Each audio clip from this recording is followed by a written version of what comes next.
très heureuse de vous retrouver, chers amis internautes, pour partager avec vous les informations sur Mouride TV. Baccalauréat session de juin 2021, l'examen a démarré ce lundi 21 juin sur toute l'étendue du territoire national. Dans le département de l'Ouémé, l'autorité préfectorale Dr Maria Kotrossou et le directeur Ouémé des enseignements secondaires, techniques et de la formation professionnelle, Dr Bertin Dansou, ont procédé au lancement des épreuves écrites au centre du CG à Diohou. Le 21 juin de chaque année est célébrée la fête de la musique. Dans ce journal, vous aurez plus de précisions sur les festivités de l'édition 2021 au Bénin avec l'artiste musicien Pidi Sinf à l'état civil Symphorien Zanclan. Et puis avec le docteur en climatologie Hervé Chabi, nous parlerons des rendements agricoles à l'aide des changements climatiques au Bénin.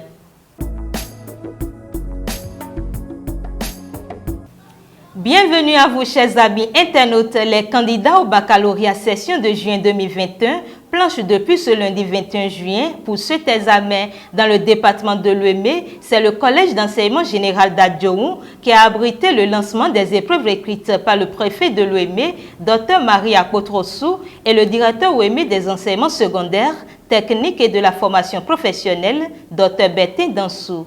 Les images.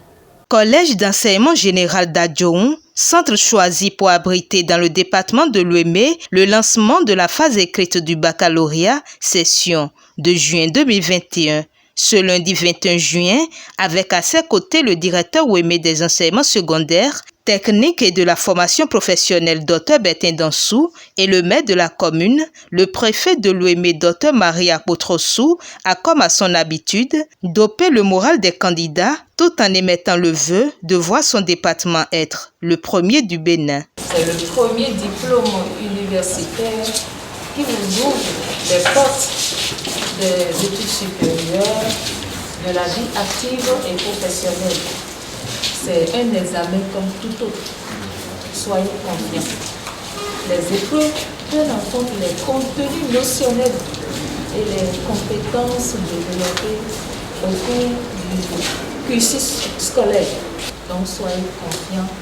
Je vous invite à donner le meilleur de vous-même. Que la chance vous accompagne. J'espère que déjà je peux vous appeler étudiant. J'espère que vous allez travailler, bien travailler pour que l'ONU soit le premier. Il s'en est suivi les vérifications d'usage avant que la première épreuve ne soit lancée à 8 heures précises.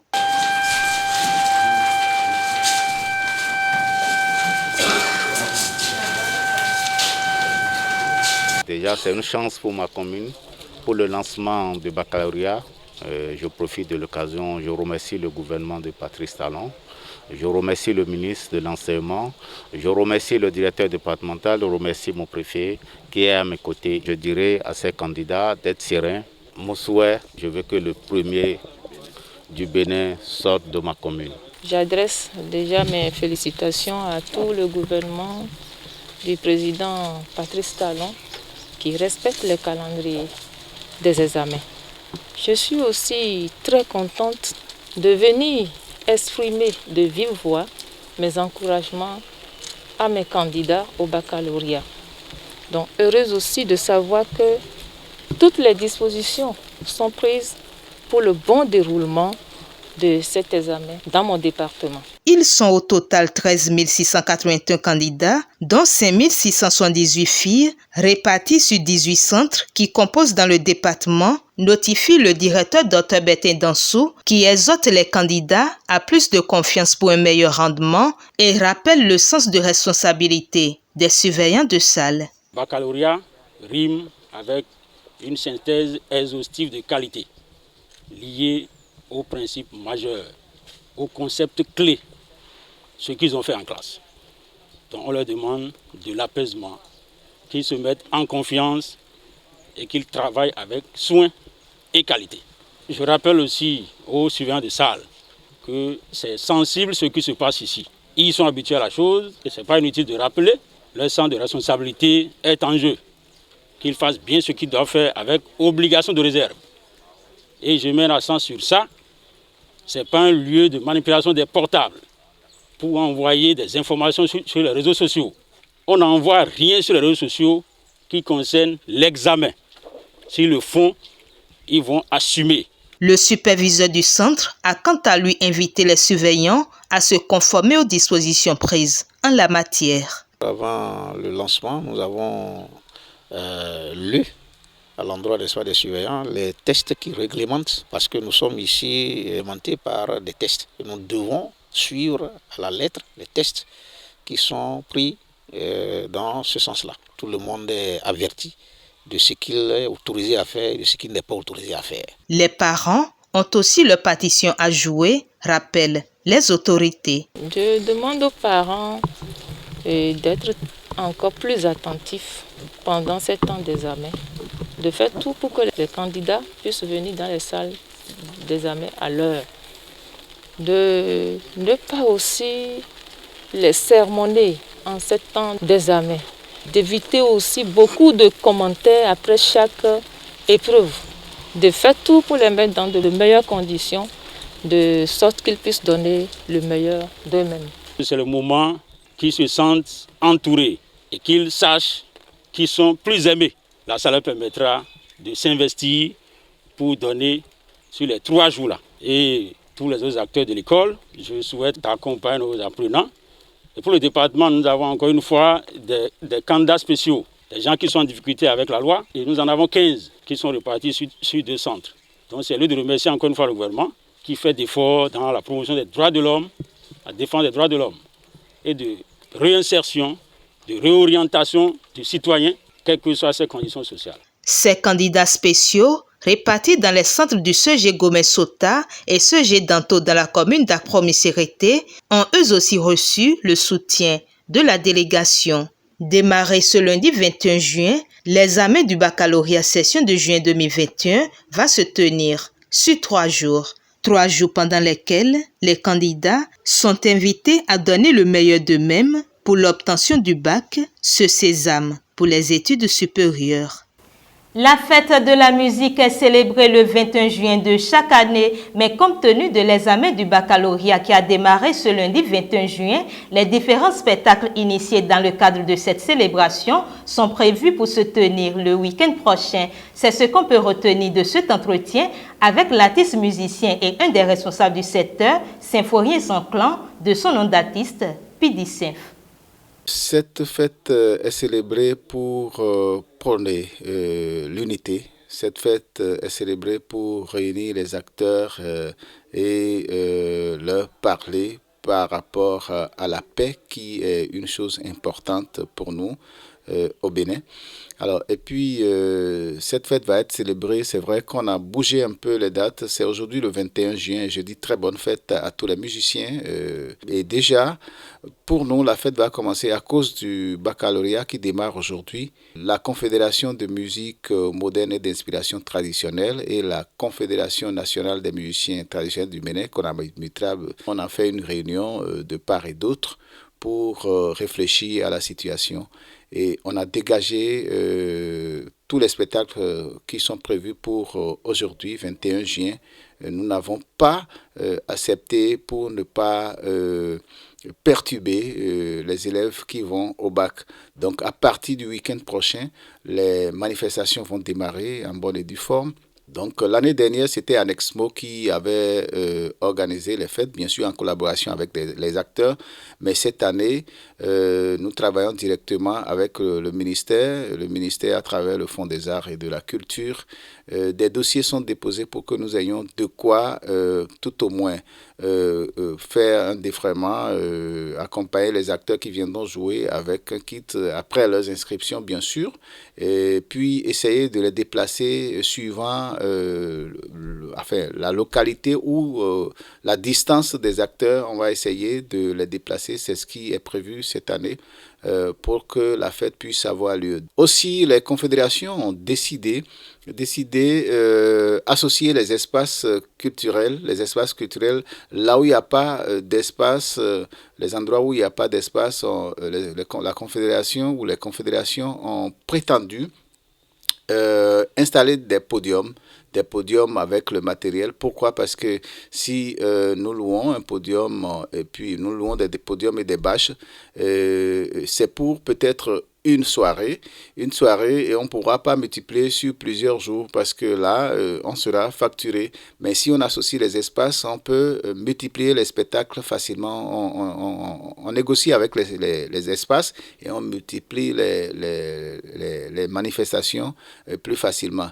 Raison pour laquelle nous nous sommes dit, pour accompagner les espaces, les associer à la chose, et puis ça va nous donner beaucoup plus de facilité et multiplier les spectacles pendant au moins quelques 2 week-ends, pourquoi pas. À Porto Novo, c'est prévu que, à part une scène qui va être installée en ville pour ce qui concerne les musiciens traditionnels. La suite, ça va être à Misirete.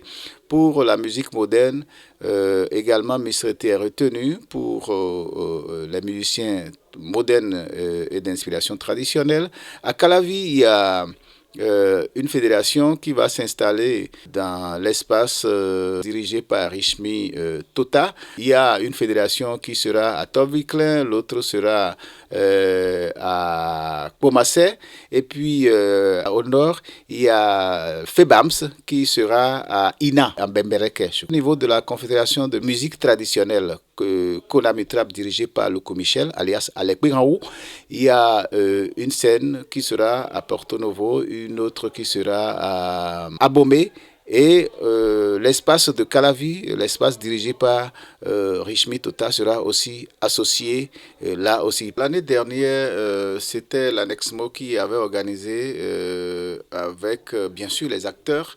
Et là, c'était juste une captation parce que la Covid battait son plein en ce moment-là.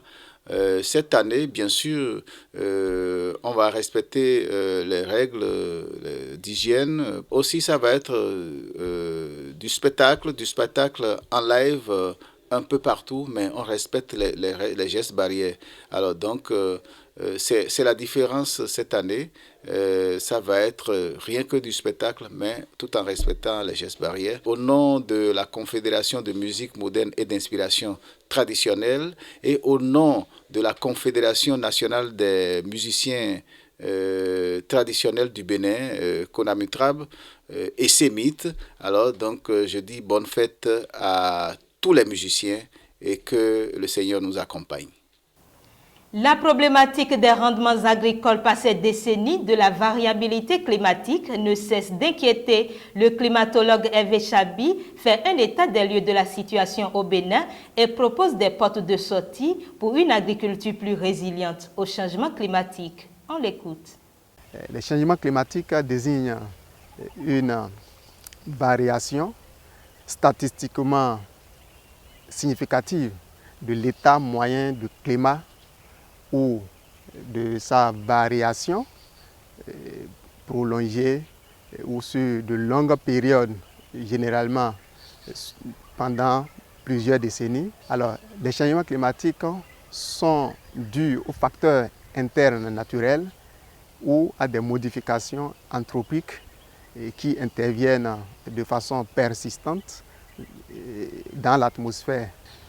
Faire un état des lieux des changements climatiques au Bénin, cela doit nous amener à apprécier la dynamique des principaux paramètres climatiques qui déterminent le climat chez nous au Bénin.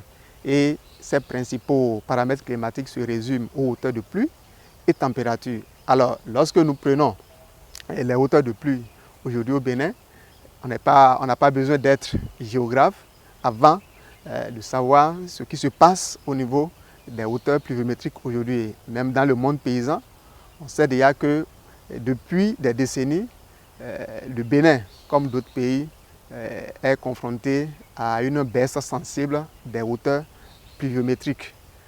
Alors, pour ce qui est de la température, il est constaté également une hausse des températures. Alors, nous assistons depuis fort longtemps à des extrêmes pluviométriques. Et lorsqu'on parle d'extrêmes pluviométriques, cela a des conséquences sur l'agriculture, comme c'est de ça qu'il s'agit. Et également, les extrêmes de température ont leurs conséquences sur les cultures et les constater à différentes échelles, mensuelles, annuelles ou journalières, d'accord, des modifications. Et lorsque on a des extrêmes pluviométriques, d'accord, qui peuvent entraîner les inondations que vous connaissez très bien. Et ces inondations sont beaucoup plus récurrentes aujourd'hui ou ces dernières années. Et aucune région du Bénin n'est épargnée des conséquences de ces inondations répétées. Alors, si nous n'enregistrons pas les années extrêmement pluvieuses qui entraînent les inondations, l'autre scénario, c'est les sécheresses, parce que nous enregistrons de plus en plus les années extrêmement sèches, et ce qui rend vulnérable l'activité agricole au Bénin. Donc aujourd'hui, au Bénin, aucune région n'est épargnée de ces extrêmes pluviométriques. Soit c'est les inondations, ou bien c'est des sécheresses de longue durée et qui rend vulnérable l'activité agricole. Et dans d'autres régions comme les collines jusqu'au nord du Bénin, les paysans ont fait pratiquement un mois sans pluie.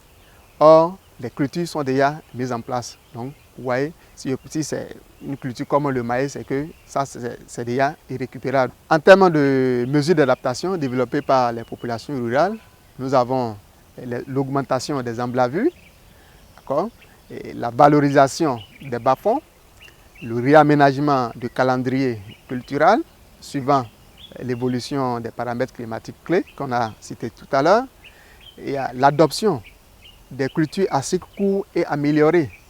Et nous avons aussi le semis échelonné dans le temps, ou d'autres appellent le semis par séquence, et également les semis répétés. Et lorsque les premiers semis ont échoué, c'est qu'il faut répéter cela. Alors nous avons aussi les aménagements hydro-agricoles un peu partout au niveau du pays, et aussi les paysans ne cessent pas de créer des mares en eau artificielles un peu partout, juste pour mobiliser et valoriser les eaux pluviales.